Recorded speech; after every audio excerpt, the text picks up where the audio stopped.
Réagissant aux propos de Paul Kagame qui affirme qu'une partie de son pays se trouverait en RDC, le porte-parole du gouvernement, Patrick Muyaya, les qualifie de provocation et déclare que la République démocratique du Congo ne se laissera pas intimider par le Rwanda. Pacification de l'Est du pays, le programme de désarmement et démobilisation est entré dans sa phase décisive ce lundi avec le go donné par le gouverneur militaire de l'Ituri. Et pendant ce temps, au Soudan, la situation demeure confuse alors que les combats meurtris entre les forces paramilitaires et l'armée ont fait plus de 100 morts et plus de 1000 blessés. Essentiel de l'actualité sur Télé 50, bienvenue à tous. Une partie du Rwanda avait été donnée au Congo. Vous pouvez remonter l'histoire. Ce sont là les propos du président rwandais Paul Kagame tenus en marge de sa visite au Bénin. Propos justement qui suscitent déjà polémique sur la toile. Si pour les scientifiques, ils sont vidés de tout fondement, pour le gouvernement congolais, ils constituent une nouvelle provocation. Nous allons, dès que je rentre à Kinshasa, avec mes collègues de la justice et des affaires étrangères, nous travaillons sur le front judiciaire parce que nous pensons que si la justice n'est pas faite, nous n'aurons pas de garantie de non-répétition de la crise à l'Est de la République démocratique du Congo.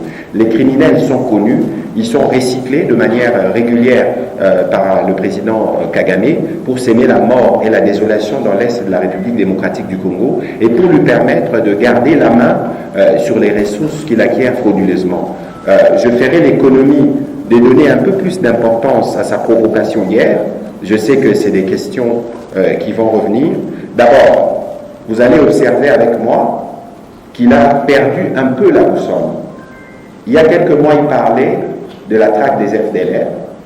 Et puis on disait, il y a un discours de la haine, protection des communautés.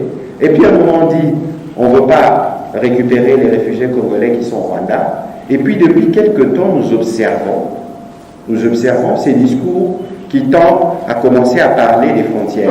C'est des manières exprès qu'il est fait parce qu'il a l'habitude de travestir l'histoire. Il peut le faire dans son pays, le Rwanda, mais il ne peut pas le faire en République démocratique du Congo. Pour un petit rappel, en juin 2018, à Goma, ici, il y a une signature d'un accord des démarcations définitives de frontières. Souvenez-vous, à l'époque, il y avait le ministre de l'Intérieur en RDC, Henri Moura-Sakani, et James Kabarebe, qui était ministre de la Défense. Donc, pour nous, nous considérons qu'il n'y a pas de débat particulier à ouvrir sur ce sujet, si ce n'est de vouloir provoquer, une fois de plus, la République démocratique du Congo, parce qu'il nous provoque déjà en continuant de soutenir les M23.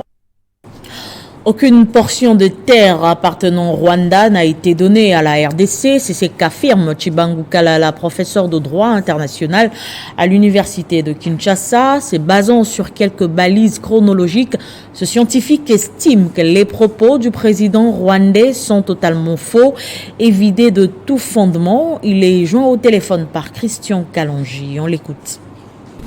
Eh bien, je peux affirmer, sans risque de me tromper, sur le plan scientifique et technique, que aucun morceau du territoire rwandais, aucune terre du Rwanda historique n'a été détachée du royaume du Rwanda pour être attribuée au Congo belge, aujourd'hui RDC.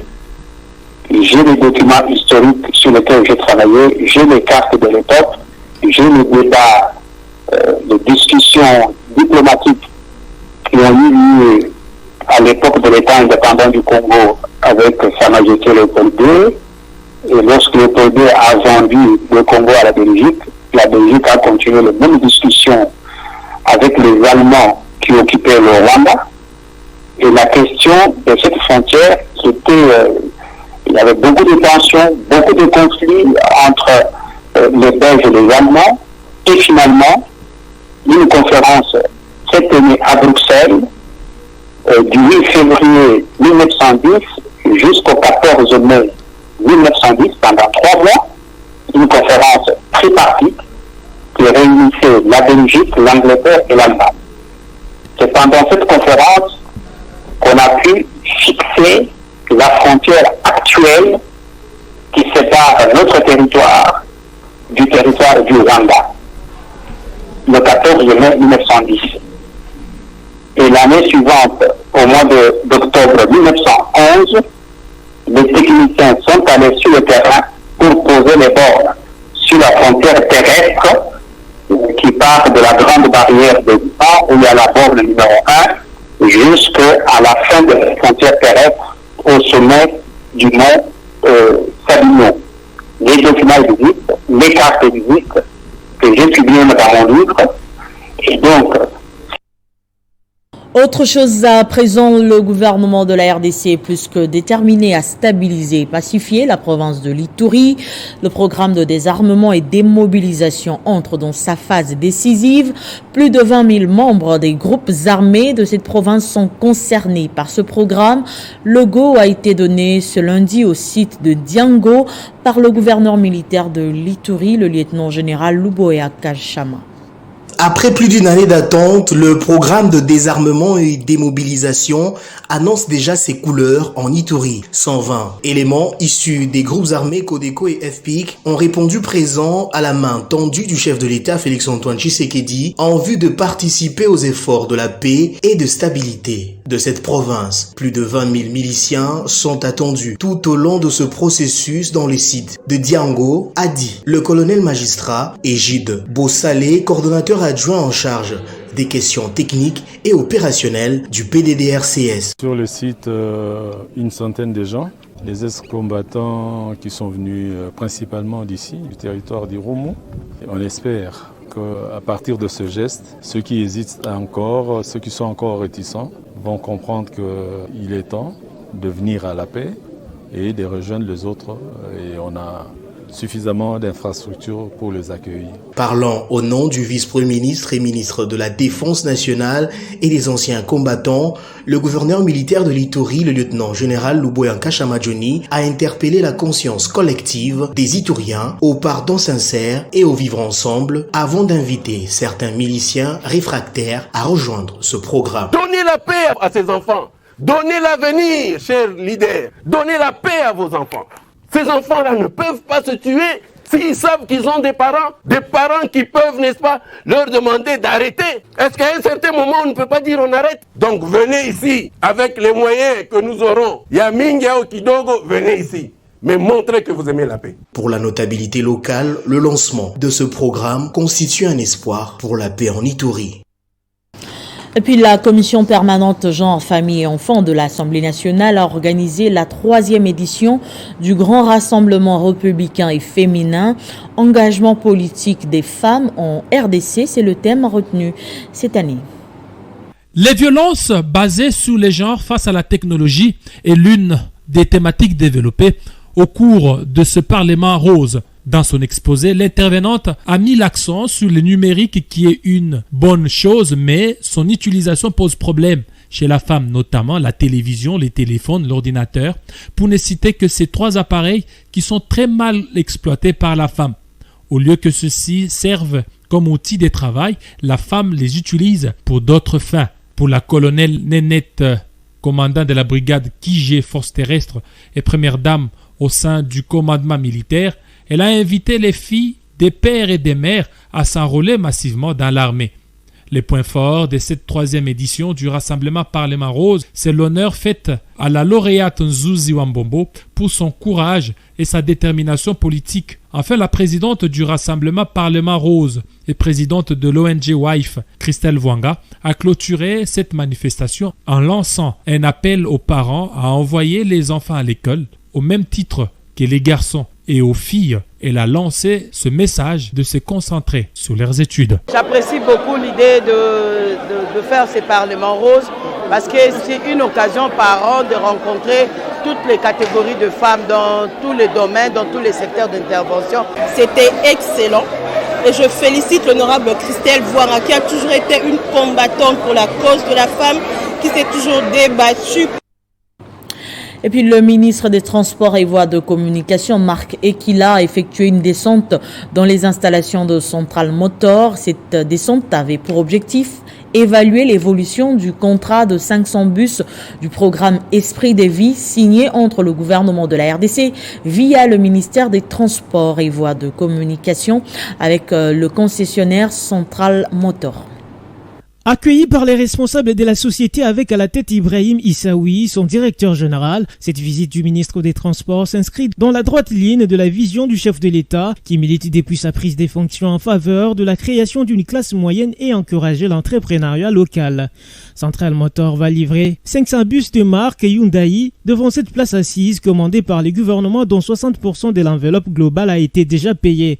Sur place à Kinshasa, déjà un premier lot de 100 bus a été entreposé dont 6 demeurent non traçables. Selon le directeur général de Central Motor, 200 autres déjà en chargement seront acheminés au mois de mai et un dernier lot de 200 attendus pour le mois de juillet de l'année en cours. Le ministre Marc Ekila qui tient à ce que ces bus arrivent dans la capitale congolaise le plus rapidement possible veut à ce que la procédure soit accélérée. L'idée est de faire en sorte que Kinshasa soit envahi de bus neufs et sécurisés pour le transport en commun, vœu du chef de l'État Félix-Antoine Tshisekedi Tshilombo qui souhaite que les Kinois se déplacent en toute quiétude et dans des conditions sécurisées. Le ministre des Transports, Marc Ekila, avait donné un nouveau visage au programme Esprit de Vie de l'arrivée des bus, à l'octroi aux entrepreneurs, la PVECO, association des propriétaires des véhicules affectés au transport au Congo, jusqu'à leurs entretiens pour le maintenir à l'état pendant plusieurs années. Il faut signaler que le ministre s'était fait accompagner du secrétaire général au transport ainsi que quelques membres de son gouvernement. Et puis la sortie officielle de la Coalition nationale pour la parité et la bonne gouvernance a eu lieu samedi à la Foire internationale de Kinshasa. Des centaines de personnes sont venues de partout, notamment des grandes personnalités pour assister à ce grand événement. C'est un pari réussi pour cette coalition nationale. Réunir des centaines de personnes venues de partout pour assister à ce grand événement dit sortie officielle de la CPG. La Coalition nationale pour la parité et la bonne gouvernance est une union des femmes qui se sont engagées à défendre la patrie, les droits des femmes, mais aussi soutenir le président de la République, chef de l'État, dans son combat pour le bien-être social. Parmi les invités des marques, il faut noter la présence des députés et sénateurs qui sont venus prêter main forte à cette initiative patriotique de Séraphine Kilubu-Kutuna, vice-ministre des Transports, voie des communications et désenclavement. Coalition na biso tobenga yango coalition pour la parité et la bonne gouvernance. Notre coalition est nommée Coalition pour la parité et la bonne gouvernance. Elle est apolitique, c'est un rassemblement de femmes qui doivent se battre pour leurs droits, aussi celui du pays. Notre objectif est de choisir aussi des autorités qui peuvent bien diriger la République démocratique du Congo. Nous appelons tout le monde. L'activité a connu aussi la présence de quelques membres du présidium de cette synergie dont le pasteur Jean-Jacques Ambala Tshilombo et Esther Massiala. L'AFDC, parti cher au professeur Modeste Bahati Lukwebo, est toujours en action. Vendredi dernier, le secrétaire général de ce parti politique, Guy Richard Malongo, a réuni l'état-major du parti pour une rencontre d'évaluation. Regardez. Dans le souci de mettre l'AFDC sur l'orbite des élections qui se peaufinent à l'horizon, le secrétaire général de l'Alliance des forces démocratiques du Congo, Guy Richard Malongo dit TGV, accompagné de secrétaires généraux adjoints, ont été face aux secrétaires nationaux et leurs adjoints, les responsables de branches spécialisées, les présidents fédéraux, les animateurs de grandes structures de base dans une matinée politique en vue d'évaluer les activités du parti et donner de nouvelles orientations par rapport aux différents enjeux qui arrivent à grands pas, mais aussi de tout mettre en œuvre pour la réélection de leur unique candidat à la prochaine présidentielle, Félix-Antoine Tshisekedi. Pour le chef du gouvernement de ce parti politique, les cadres de son parti doivent se réveiller et prendre conscience des enjeux et de mettre le bouchée double pour que l'AFDC gagne à tous les niveaux. Nous sommes à la veille des élections, quand on s'est réunis comme ça, en format élargi, donc tout est pris en compte.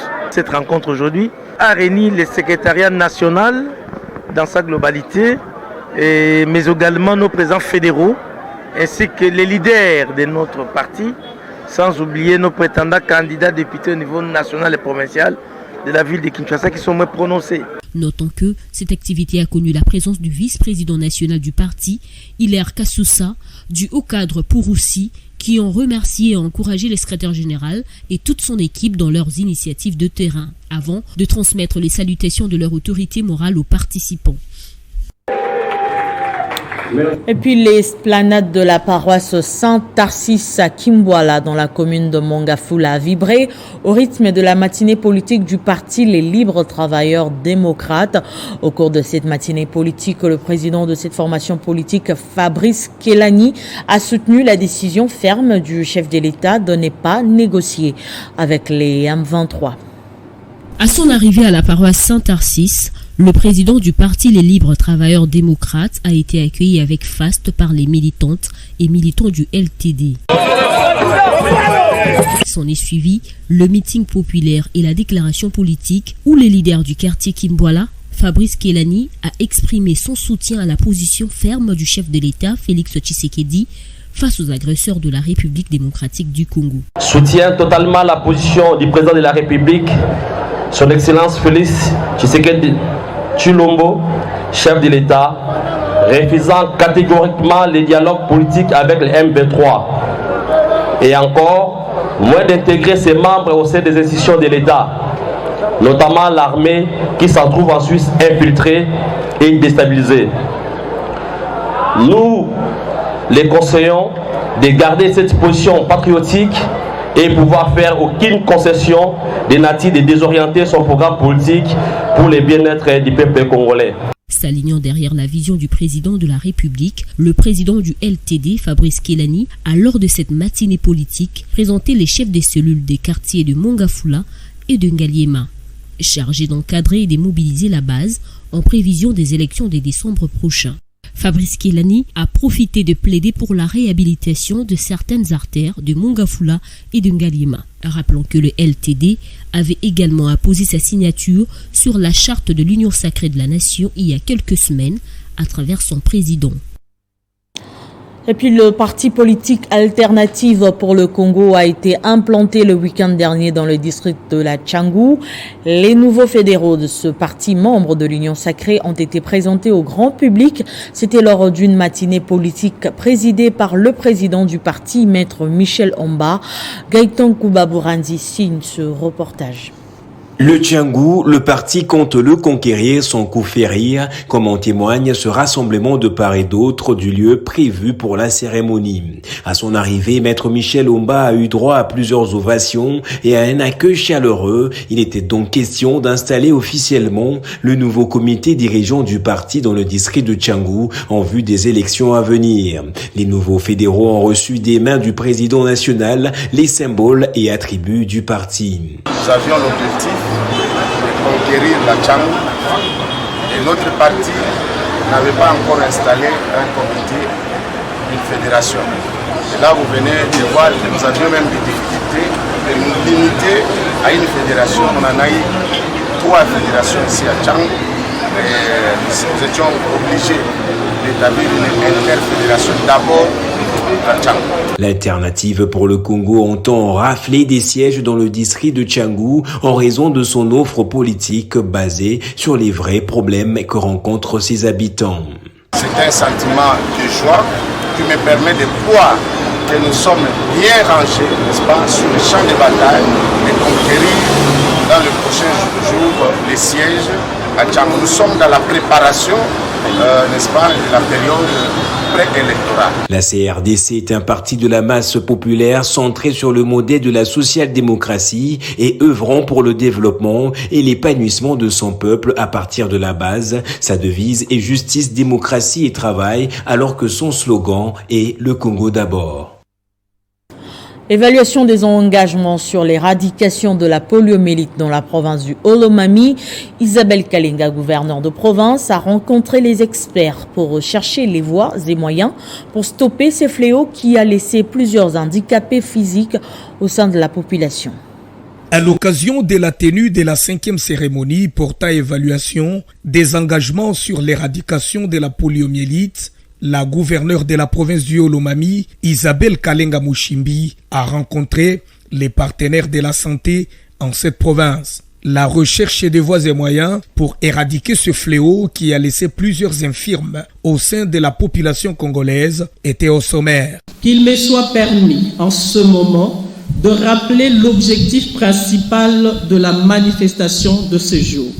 Il consiste à faire un examen critique du devoir souscrit par le président de la République en matière de la vaccination, c'est-à-dire de permettre à tous de vivre en bonne santé et promouvoir le bien-être de tous à tout âge. À mon humble avis, au vu de résultats satisfaisants obtenus sur terrain, cet engagement pris par son Excellence, Monsieur le Président de la République, lors du 28e sommet de l'Union africaine sur la vaccination, a obtenu sensiblement à l'amélioration de la santé de la population. La même gymnastique d'évaluation menée en 2022 a été jugée fructueuse entre les parties prenantes par rapport aux recommandations de la gouverneure pour améliorer la santé de la population du Olomami. Et puis des milliers de Quinois de la commune de Kinseso se sont rassemblés au stade municipal de cette commune, une initiative du bourgmestre Godé actuel pour passer un moment de prière et dédier à Dieu leur commune. Benjamin Moudiata. Avec une marée humaine reflétant l'image d'une grande commune à la taille des Kinseso, le stade municipal Saint-Étienne a accueilli des milliers de citoyens pour sa dédicace à l'Éternel. Le 10 moments de prière et de patriotisme inédit et haut en couleur a réuni plusieurs structures sociales et des officiels de la ville-province de Kinshasa, à l'instar du président de l'Assemblée provinciale, Godé Frampoy, dans sa peau du serviteur de Dieu. Tous réunis en soutien au patron de la commune, les bourgmestres Godé, Actuel, Okel, Montungi, et la vision du président de la République, chef de l'État, Félix Tshisekedi. J'ai eu cette vision de pouvoir dédier la commune entre les mains du Seigneur. C'était un rêve et voici, aujourd'hui c'est une réalité. Et je crois que l'avenir nous donnera raison. Le développement étant un processus, nous devrions commencer quelque part. Et reconnaître le Seigneur, c'est une voie exceptionnelle. Ici, il n'y a pas de couleur politique. Nous étions à l'église, à bas la politique. Les politiciens, ils aiment politiser, même ce qu'il ne faut pas. Je crois que Godé a prêché comme ministre de Dieu et les bénédictions qu'il a pu prononcer pour notre commune sont valables. Animation, chants, danse et cris de joie à l'Éternel, la manifestation entière s'était déroulée dans l'ambiance des bons enfants.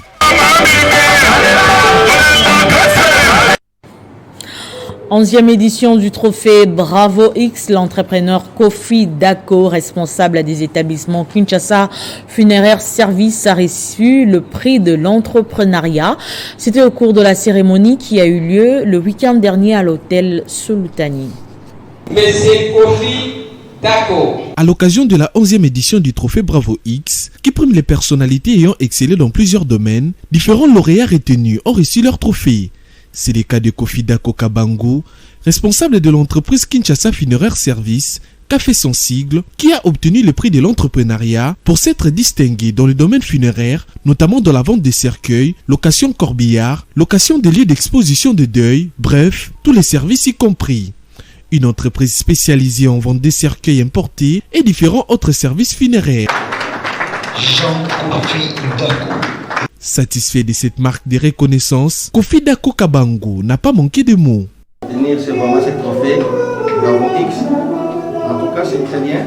C'est vraiment une initiative vraiment encouragée. Parce que lorsqu'on est là, on est en train de travailler. Il faut quand même des initiatives pareilles pour nous encourager. Créée depuis le 15 septembre 2008, CAFES est une entreprise spécialisée dans l'organisation de tous les services funéraires, vente des cercueils importés de toutes catégories, l'installation des podiums et chapelles ardentes de qualité. C'est ça l'approprié pour l'organisation des obsèques, bains de consolation, bref, toute la logistique macabre. Il dispose d'un charroi automobile important, à même d'être déployé avec satisfaction totale pour organiser en une seule journée, en toute dignité, les cortèges funéraires vers les différentes destinations. La directrice générale de la Caisse générale d'épargne du Congo, Juliette Mugolé, séjourne à Bukavu, dans le Sud Kivu. Sa mission consiste au lancement de la campagne d'ouverture de 1000 comptes à l'intention des petits entrepreneurs de la province du Sud Kivu. Il y a eu du monde au port aussi, à l'occasion de l'arrivée à Bukavu de l'honorable Mbambu Mugolé Juliette, directrice générale de la Caisse générale d'épargne du Congo, CADECO, militants et cadres de l'Alliance congolaise de lutte contre la pauvreté, parti politique dont elle est l'autorité morale, Kaliko Amens, candidat de champ à la gloire de Juliette Mugolé, des agents de la CADECO Bukavu, et aussi se sont mobilisés pour un accueil chaleureux à la patronne de la CADECO RDC. C'est à 11h30 que le bateau accoste. À sa descente, elle est accueillie par le président fédéral de son parti politique. Très émue par la taille de l'accueil lui réservé, Juliette Mugolé déclare être venue pour procéder au lancement de la campagne d'ouverture promotionnelle de 1000 comptes à la CADECO pour appuyer des petits entrepreneurs selon la vision du chef de l'État, Félix-Antoine Tshisekedi. Le chef de l'État a demandé qu'on puisse le faire sur toute l'étendue de la République et rappeler à toute la population à la base que la CADECO, c'est son unique banque nationale qui lui reste. Tout le monde devrait se retrouver dans notre banque, qui est notre banque de famille, notre banque de proximité. On a prévu 1000 comptes par entité, mais on est dans les 3000, 5000 par entité. Puis après, elle a pris la direction du cabinet du gouverneur pour faire ses civilités au gouverneur Théo Ngwabidje Kassi. Au sortir, la directrice générale de la CADECO RDC s'est dit satisfaite de la qualité d'échange avec l'autorité provinciale qui a émis le vœu de voir l'implantation de la CADECO à travers les 8 territoires. Le gouverneur soutient totalement parce qu'il est d'accord que nous puissions renflouer la microéconomie. Avec les membres de son parti politique, Juliette Mugolé a fait une adresse dans une salle qui a refusé du monde. L'actualité en dehors de nos frontières nous emmène au Soudan, précisément à Khartoum, où les civils ont assisté dimanche à un nouveau combat entre l'armée soudanaise dirigée par Abdel Fattah al-Burhan et les paramilitaires des forces de soutien rapide. Les combats meurtriers entre factions rivales ont fait plus de 100 morts et plus de 1000 blessés. Les chancelleries étrangères ont appelé leurs ressortissants à rester à l'abri et les États-Unis appellent au calme. On passe au sport pour finir. Le championnat national de football va reprendre incessamment. Ce lundi, le ministre des Transports et Loisirs a réuni autour de lui les membres de la FECOFA et ceux de la LINAFOOT pour analyser tous les paramètres pour un bon retour. Et au cours de la même réunion, François Kaboulou a annoncé l'organisation à Kinshasa d'un tournoi dénommé Fachi Coupe. Ce tournoi va regrouper les pays de l'Afrique centrale. Le ministre des Sports et Loisirs a réuni autour de lui les membres de la commission de gestion de la Ligue nationale de football et ceux de la Fédération congolaise de football association pour analyser tous les paramètres avant la reprise du championnat national. Vous savez que c'est depuis le mois de décembre que ce tournoi, le championnat est à l'arrêt suite aux difficultés de déplacement des équipes et également aux difficultés de flux aériens qui en face à la grande étendue du territoire. Au cours de cette audience, le patron des sports congolais et la FECOFA ont fait le point sur le prochain match des Léopards de la RDC contre le Panthère du Gabon au mois de juin. Nous avons été amputés de l'indisponibilité du sélectionneur parce que il nous a transmis un programme que nous avons transmis à son excellence monsieur le ministre, mais malheureusement vu son absence, il n'y a que lui qui pouvait défendre le contrat et son absence nous a sérieusement handicapés. Au mois de juin prochain, la FIFA va organiser à Kinshasa un tournoi dénommé Fachi Cup, un fruit de la complicité entre François Kaboulou Mwana Kaboulou et le président de la République, Félix-Antoine Tshisekedi Tshilombo. C'est un tournoi qui sera totalement pris en charge par la Fédération internationale de football association. De ce vendredi, une délégation puisse traverser au Brazzaville, c'est là où se trouve le président de l'UNIFAC, le président Guy Mawelas, président de la FECOFOOT, par rapport à la faisabilité de ce tournoi. Fachi Cup. Ce tournoi va regrouper 8 sélections de la zone Afrique centrale. On allait terminer, place au rappel de titre.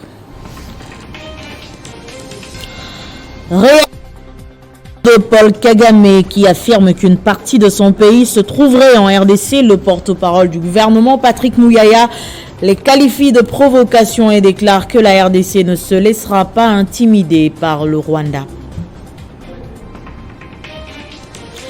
Pacification de l'Est du pays, le programme de désarmement et démobilisation est entré dans sa phase décisive ce lundi avec le go donné par le gouverneur militaire de l'Ituri. Pendant ce temps, au Soudan, la situation demeure confuse alors que les combats meurtriers entre les forces paramilitaires et l'armée ont fait plus de 100 morts et 1000 blessés. C'était l'essentiel de l'actualité. Merci de rester fidèle au programme de Télé 50. Je vous retrouve mardi à 13h pour la grande édition du journal de la mi-journée.